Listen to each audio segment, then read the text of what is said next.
Hello internet, I just want to say I hope you had a good new year, and this is the first time I'm doing a video of replay. I've never done this before, so I'm like a fish out of water right now, but we're going to give it a try anyway. But this is a game, this is a 2v2, and it's me and my bro Shane versus a Protoss who's silver. Don't get me wrong, that's not amazing. This was a long time ago when we just started laddering, so it's like the MMR is like really low. And a Zerg called Last Whisper, who's gold. And the Protoss is called Zebas. Zebas. Okay, so we'll go ahead and start this. As you can see, I'm Zerg. I'll do a bit of background on like just like basics on the game, because like I know people like don't necessarily know the game, so I'll explain it a little bit. This is a hatchery. This is my main production structure. You make these little larvas here. You see these little worms that are on the side of the hatchery. You turn them into eggs by pressing buttons on your hatchery, and you make drones. And like a drone that will go to, this is a blue mineral field. So what the drone will do is it'll go back, pick up 5 minerals, and come back to your hatchery, and then you'll have gained 5 minerals. And use minerals to obviously buy units and buildings and like. Yeah, I mean that's just the basics of economy, and you get gas geysers as well. So you need like gas and minerals, and it's like you go for a balance of that. It's just the basics of economy. What can I say? The strategy I do in this game, and the only reason I'm showing you this game, is because there's one point where I do so phenomenally well. I basically pump 2 of them. Like I just like absolutely wreck the pair of them, and I was really proud of myself. Like I was so happy. Like, I went on about it for days. I really annoyed some people, but I thought it was great. So, I'm just doing my standard build, like hatchery first, into spawning pool, gas, wing speed once you get gas into the bainling nest. And this guy is doing next level plays. As you can see, like, this is the main attack path to come up and attack him, and he's choosing to wall this side, where we have to take down these rocks to even come up, right? If we take down these rocks and we come flying up here and realise there's a wall up here, this guy just completely pwned us because he was just so far ahead of the metagame that he just completely wrecked us. But in reality, that doesn't happen, so the guy's just silver. Right? There's no other way to describe it. This guy is like the worst Protoss I've ever seen in my life. He makes like 3 adepts a game. And did he just cancel his cybercore? Oh my god, he just cancelled his cybercore. So you can make it into the wall to wall is natural. So yeah, get your head around that. Which is actually quite annoying me, because this is a good replay because I do like so well, but like the Protoss is just garbage. But this Zerg, he's only gold, but like he actually plays pretty standard and he does quite well. Like he doesn't quite have enough gas to make bainlings later on, but yeah, he does quite well. And he's camping in the back of my base. So basically, Shane has only got one person on that gas, but that's okay because he's Irish, which is fine. That's just an Irish tactic, putting one person on gas instead of 3 to harvest it properly when you're going for a tech build that requires a lot of gas. That's just like the Irish way. And so he's making his Stargate, and he usually goes for 2 oracles, which is a harassing unit. And harassing units are basically high impact units which are really good at okay, put some on gas. So they're really good at killing harvesters. And obviously if you've got more harvesters than your opponent, you harvest more money, so you can make more stuff, so you have a bigger army and you win that way. It's like, that's just like one way you can take an advantage in the game.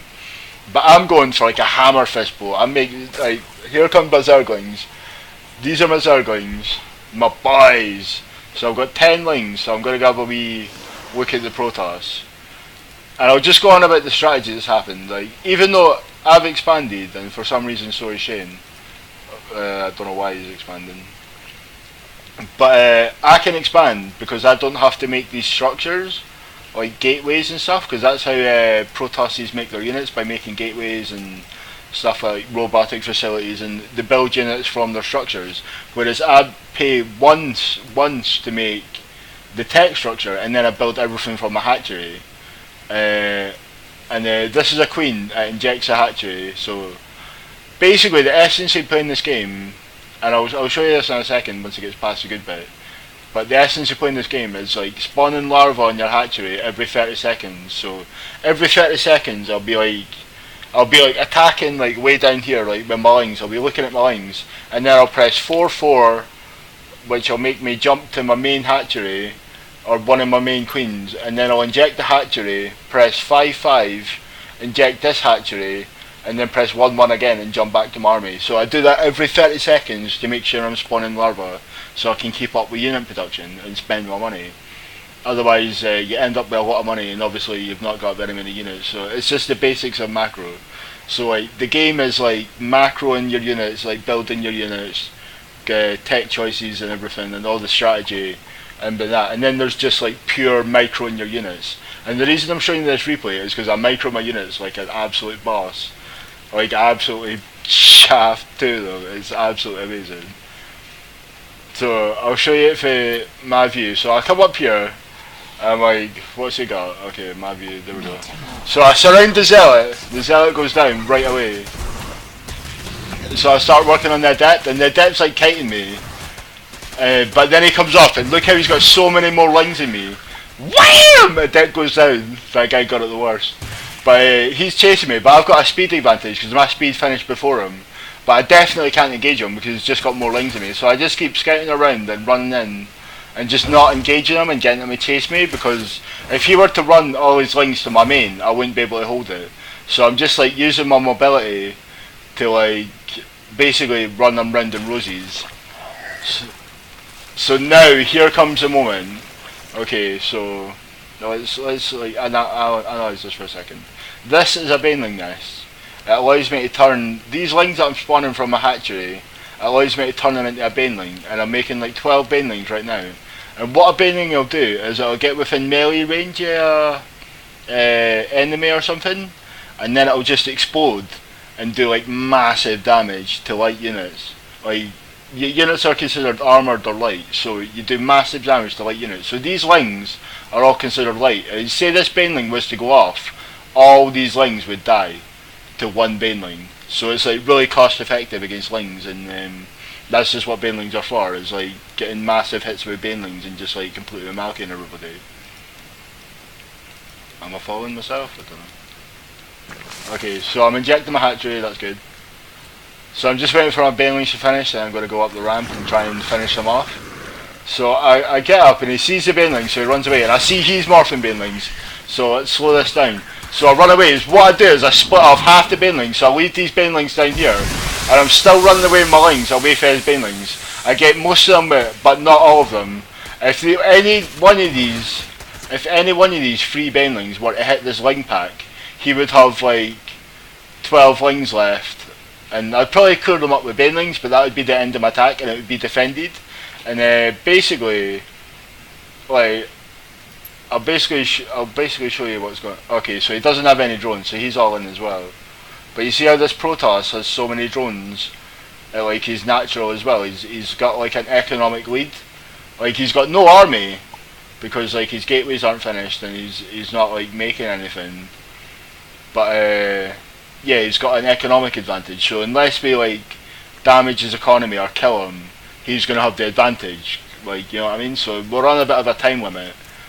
So I run away down the ramp, and then I send my bainlings up 2 at a time, because it takes 2 bainlings to kill a bainling.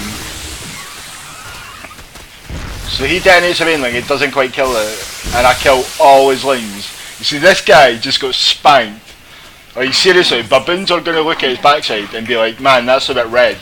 Like, how did that happen to you? And this guy got spanked. So I've got 1 bainling left, and it's gone for the lings. Run away, lings! Oh my god! Bang! So I completely, absolutely annihilate them. So he's got 2 adepts left, so I surround 1 adept, and then I'm going to surround the other one. And while this is happening, basically what happens is Shane flies in with 2 oracles and kills all the probes. So I take out both their armies so they can't attack us, and Shane kills all the probes, and I don't know, I just went minted. I just thought I'll show you that bit again, because I was so happy with myself. Because usually what I do is I just put all my bainlings in 1 control group, and just send them up as a big massive group, and like 2 bainlings would take out all my bainlings. But it's the fact that I split half of them off. I only used half my bainlings, and I was like running away with the lings, not engaging the bainlings, and there was like so much going on. So let's watch this again at normal speed. I'll show you at normal speed. So I come up, split off half the bainlings. He's got all his bainlings together, which is like noob level plays. Oh, I'm not watching my camera. There we go. I'm still running away for the bainlings.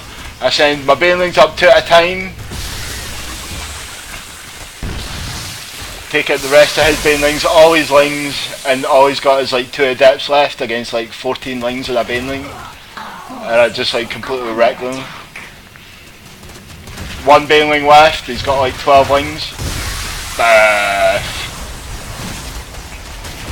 So I basically killed both of them, and then Shane comes in and kills everyone.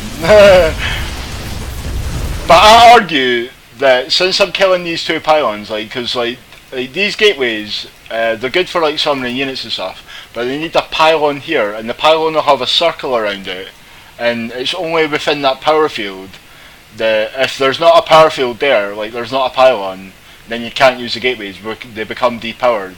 So I'm killing all the pylons, going straight for the pylons, and Shane's going straight for the throat, and I don't know, it was just a really good game. I was really proud of myself, like splitting off half the bainlings and then like total malking them. Guy got spanked. So yeah, that's my replay. I hope you enjoyed. And I shall see you later.